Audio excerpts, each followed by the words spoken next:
I mean, when people kind of look at a kind of performance art, as we've been discussing this evening, they kind of often point to a sort of like a mystical element that's tied to something like magic, like this, like a veil and there's stuff going on behind the veil and you never quite see it. And it's all kind of sometimes a little bit spooky. So I think it'd be interesting, where we've kind of spoken about rituals and sort of the different roles that we play, whether that be the priest or the doctor in these different performances that we're all doing. Like I'm doing the performance at the moment of podcast host. But it'd be really interesting just to push in a little bit further into kind of, I guess, how you see the connection between magic and things like mysticism and the occult or the supernatural. Are these all things that are kind of vaguely pointed to through magic and that people can go further into, or actually are they all, when you look at them, kind of hollow and they all kind of are consumed or assumed into this idea of sort of performance ritual? What do you think? Yeah, I suppose. I mean, in one sense, they're fun, right? And whenever you see magic represented in fiction in a sort of like serious, or maybe a better word might be to say a sincere way.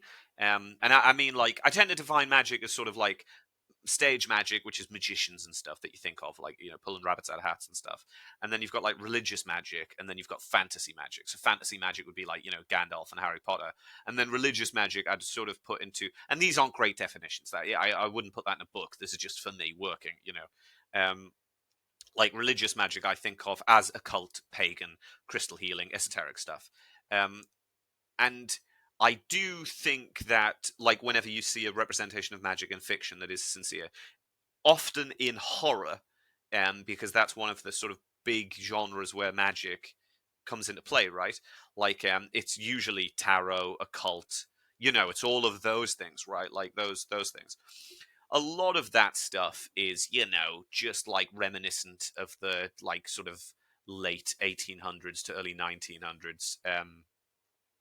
Various movements within the Victorian era, which makes sense because people started exploring and felt comfortable exploring different ideas of religion that weren't mainstream because, you weren't being ostracized for it at that particular moment in time. Like, it was pretty fashionable to think of various kind of like, I mean, the word occult is just like kind of a catch-all term for any sort of religion that's not Christianity. I mean, it speaks to itself, doesn't it? Like as I was saying earlier, magic is a pejorative, right? Like magic is usually the bad thing, and like a lot of these things, like occult and stuff, they're kind of spoken about in these heavy terms or whatever. But that's just really, I don't say propaganda is a bit of a strong word, but by mainstream religions of saying, and literally pretty much every religious text says. I mean, the Bible's literally, what is it? Leviticus 20.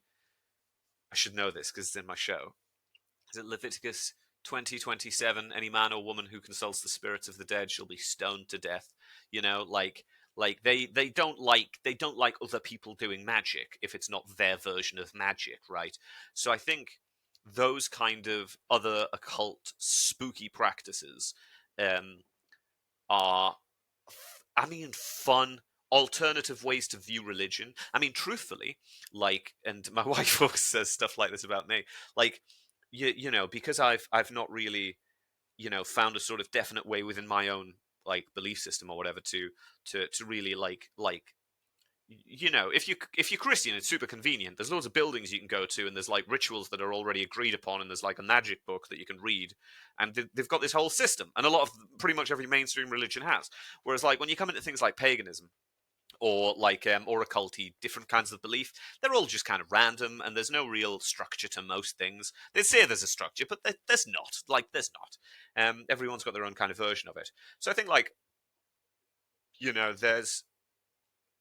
there's value in it, and I think they are kind of. I mean, they're just alternative religions, really, aren't they? They're just alternative belief systems. I'm gonna have a drink of this Capri Sun. They're just and I think that's as far as they'd go. I think they're awesome for storytelling purposes, and I definitely enjoy playing around with ideas within them. For sure. Yeah, I often think as well, you kind of have this interesting dichotomy within kind of the group and the in group and the out group. Like, you talk about something like Yeah. Christianity and, Leviticus 20:22, whatever it is you just said, uh, maybe it was 27. Anyway, you kind of point to these other people over here doing this thing that is shunned and is not okay, but us here doing this stuff where we're kind of killing animals and using the blood to kind of clean the altar to allow ourselves to enter into God's presence, that's totally fine.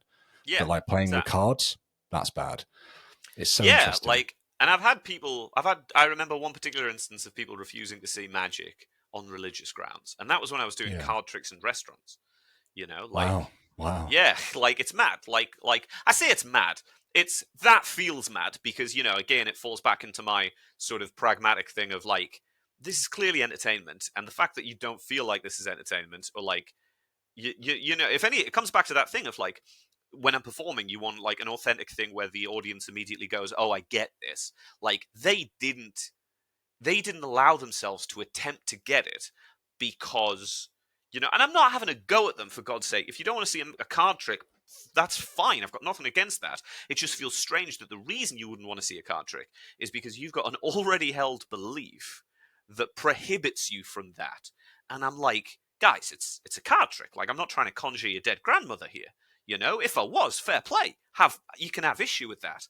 But like, it's the four of clubs. That's not like a it is kind of weird, but that just always comes down to insecurity. Like, always, pretty much every problem in the world comes down to insecurity, doesn't it? Like, if you are insecure in your belief, that is the only reason that you will ever say you're wrong, I'm right, and it's the only reason that if someone does something, behaves in a way that is not the way that you feel comfortable behaving yourself, you go, oh, they are heathen, they are the sorcerers, I'm the priest. You know what I mean?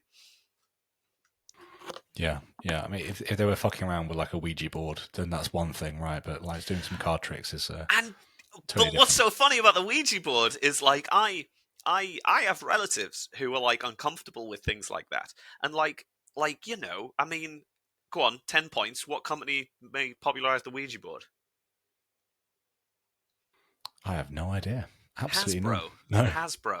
Was it? Yeah. Shit. Yeah, this is it. Like the That's Ouija amazing. board, pretty much the Ouija board, the guy who invented the Ouija board, like the modern, the idea of talking board's quite ancient, but like the modern Ouija board, the guy who invented it, his gravestone is in the shape of a Ouija board. But they sold that idea to a company that eventually became Hasbro, and it was marketed to children as a, oh, like, ask questions, you know, like, not as like a, and then it was used in The Exorcist in 1971, was it? Oh, And that's then so fascinating. that moment was the moment that became, oh, that's like, oh, we don't do that now. And it's because of the movie The Exorcist. And it really speaks further back to the power of the artist, right? The power of that voice, that a movie that was just a bog standard horror movie in the 1970s. I say bog standard, obviously the seminal horror movie, but like still just, you know, a possession horror film that picked a thing like a Ouija board, which was just a children's toy and marketed as such in the movie, and then all of a sudden a religious movement against it, like that feels like, oh, this ancient, I mean, case in point, you yourself, your instinct was to go Ouija board, dangerous, like black magic, not children's toy. The entire perception was changed by one movie in the 1970s. Isn't that mad? Mad. If you enjoyed this clip, head on over to Locals to watch the full conversation right now. Supporters can access the video version, and everyone can freely listen to the audio-only version of the conversation. If you're on YouTube or Rumble, please like, subscribe, and then hit the bell notification icon so you never miss a new episode. I'll catch you next time. Cheers.